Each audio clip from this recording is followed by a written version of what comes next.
A gentle wind was blowing through the streets of Mostropolis, and the growing moon was casting the moonlight on the rooftops. It was nighttime, and the city was nearly empty, except from a few monsters who were working different night shifts, like one or five shifty looking guys here and there. The rest of the city's population were sound asleep in their beds.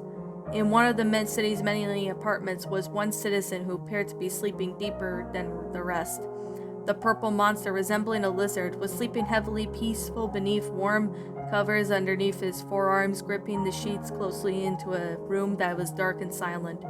His head was placed directly on the mattress, even though there was 3 big pillows right next to it.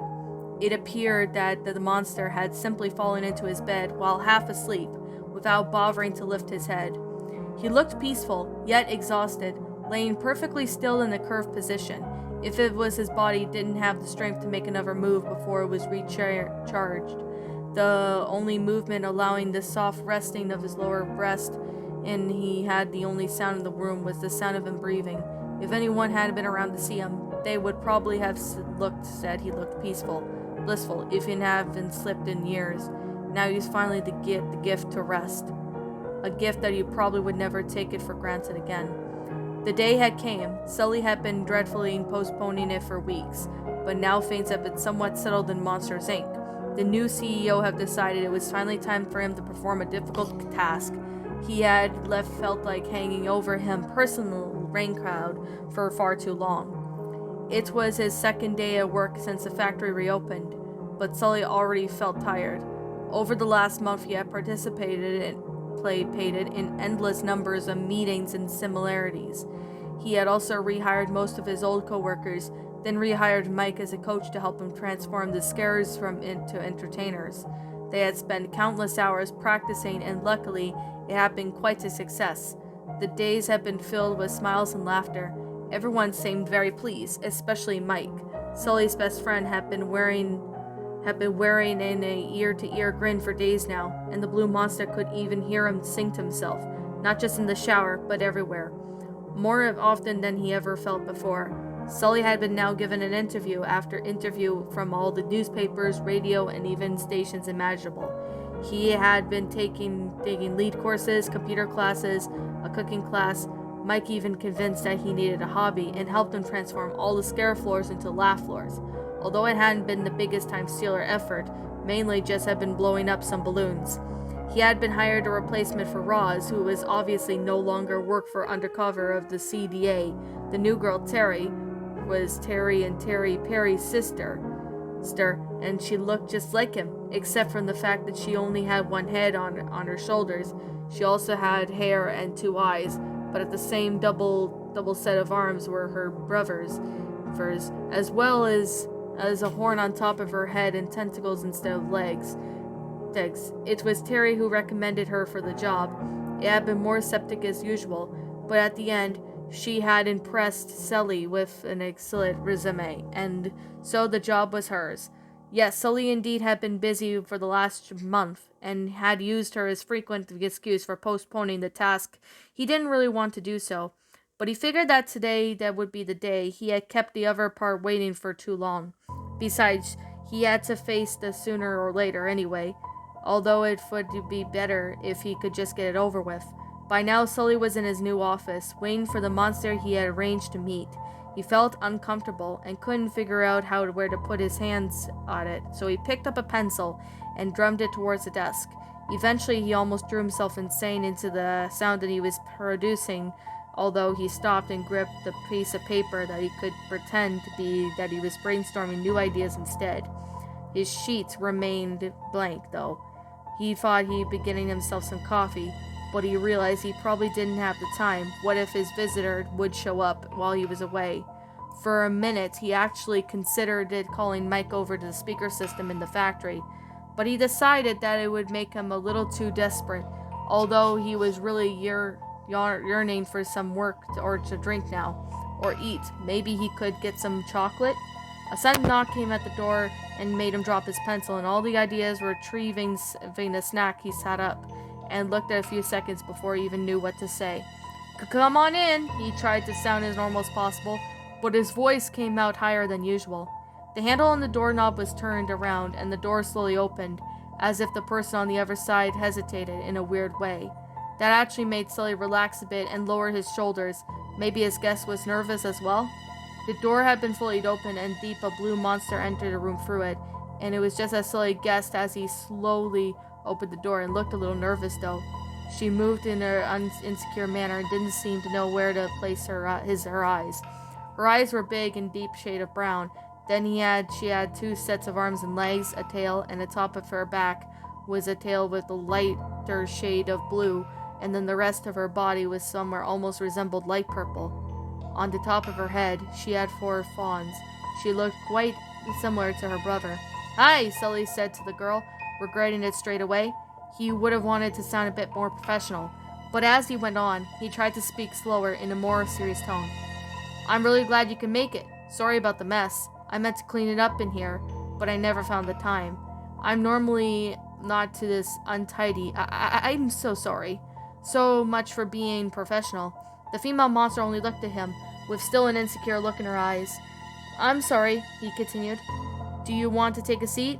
The blue monster's facial expression made Sully unsure if she tried to ask him a question with her eyes, but why didn't she sit herself down?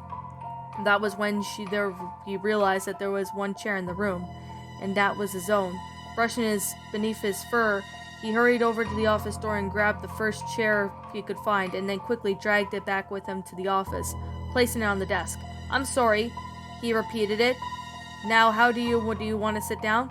The girl smiled at him before she sat herself down on the chair, which broke.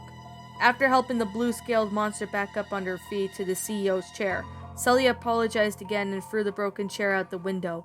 As he followed it, he then ran into George Sanderson's an assistant. "Hey Sully, have you seen oh, there it is." It took a moment to Sully to realize that George was talking about the broken chair, but the striped monster didn't seem to notice that. "I'm going to use it in a gig. Children love it when you fall over. Do you want to see my act? I could show you in just a second and I'll..." Sully gave George a quick smile and then pat on the shoulder kindly before turning down on his offer. He then turned around and headed back to his office. But once he got back inside, he realized that he hadn't found his guest's real chair, so he sat right back down again, only to meet George and assist him once more. "Do you have a chair?" "Not that one." Sully pointed at the broken chair as he spoke, trying to keep up with his own breath. After around 10 minutes, an embarrassed CEO made its way to the office with a chair found by George's assistant. "I'm sorry, was the only thing I'm thinking about asking. I'm really sorry, but I think we're good to go, Miss Boggs." Sophie Boggs sat on her chair facing her boss, James P. Sullivan. She was nervous about this meeting. Sullivan had first called her up about a month ago to inform her that her brother had vanished into the human world for various reasons. It hadn't surprised her. Randall had shared his problems, and she had known him for years, and that was the kind of person who would suddenly tip over the edge. During the phone call, Sullivan had mentioned that he wanted to talk to her about things over and hard to explain exactly what happened with Randall being banished. She had agreed. It was so that she could have someone to talk to, someone who would listen. After all, she loved her brother even though she had hardly seen him in 3 years. And of course, she was sad when she heard about his terrible fate. But Sullivan never recalled her got back. She understood it was probably very busy reopening of Monsters Inc., and it took a lot of effort to change the Scare Factory into a laugh factory, especially for the CEO. She was impressed, even though she was calling her up in the first place. Sophie used to work for Monsters Inc. too, not as a scarer or a scaring assistant, but the company's mailroom. So when she read the newspaper that the factory was going back in business, and with the start of former employees to get their jobs back, she had called Sullivan up herself and asked her about it. He said it was okay, and that all she could do was just show up and fill out some applications. There was some good tone between the two of them on the phone and encouraged Sophie to mention not about the meeting of Randall, as well as just in case of the other parts he had forgotten it.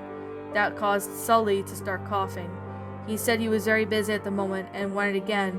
She told him that she understood. Then another couple of weeks went by, and Sophie began to give up on the whole meeting. Just then, a couple of days before her first day back at work, Sully had called her back. He excused himself for being busy and that he could meet up with her to talk about Randall on Wednesday. and now she was there, facing him. As I said, I'm sorry, Sully started. About me being a busy jerk and about the waiting I've put you through, the whole package, and about Randall, about your brother. Have you ever heard about what happened? Only the rumors, Sophie said, as she that helped Mr. Waternoose with his plot on kidnapping a human child. Yeah, that's basically it, Sully admitted. He helped Mr. Watterson build that machine and kidnapped a little girl and... Sophie held up her hand in interruption. I don't need all the details on what he did. Sully felt sorry for her. As an attempt to comfort her, he continued to talk. To be honest, I don't know whatever Randall was forced up to help Waternoose, or if he did find out on his own choice. I actually believe he was to talk into it. Waternoose was a very convincing and likable man. Sophie looked sad. You said you would want to see me a month ago on the phone. Why was that? Just to sort things out, Sully explained. You see, I was there. I was the one throwing Randall through the door. He tried to kill me. But as I said, I don't know how he made of his own choice but he really did try to kill me. I just wanted to tell you. I'm normally not the kind of person that would do such a thing like that, but I had to. He wasn't in his stupid right mind. I know that. It's really the authorities' job who decide who is supposed to get banished and all that.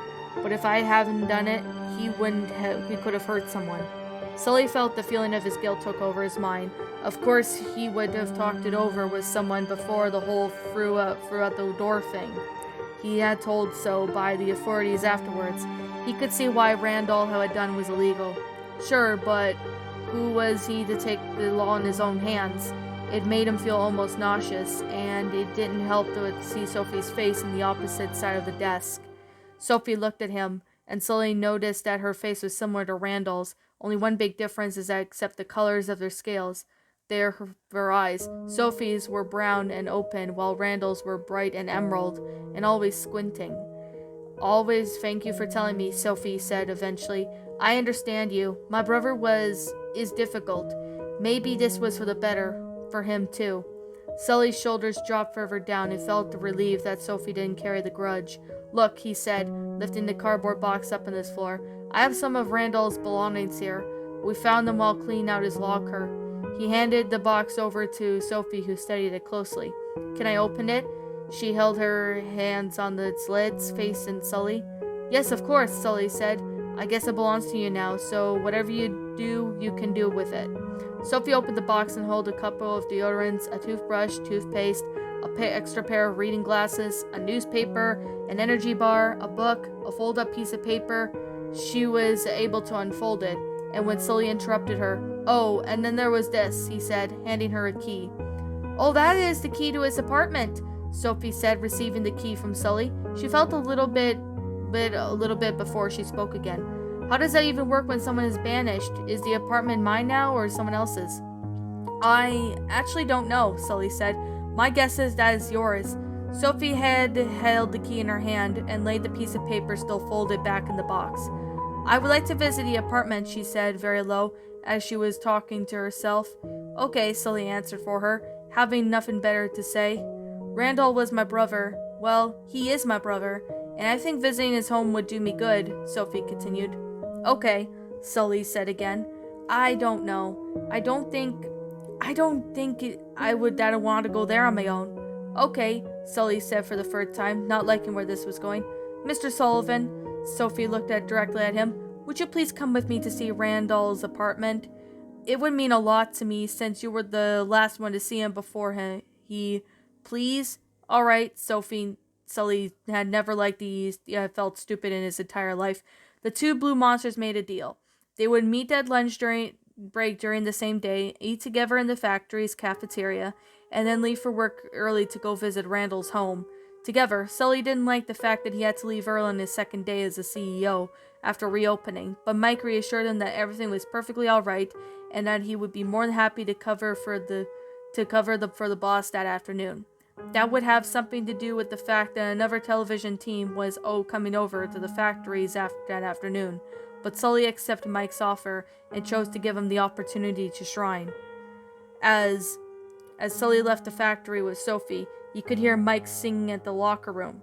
Sully wished it could only have been a small percentage of his best friend's good mood.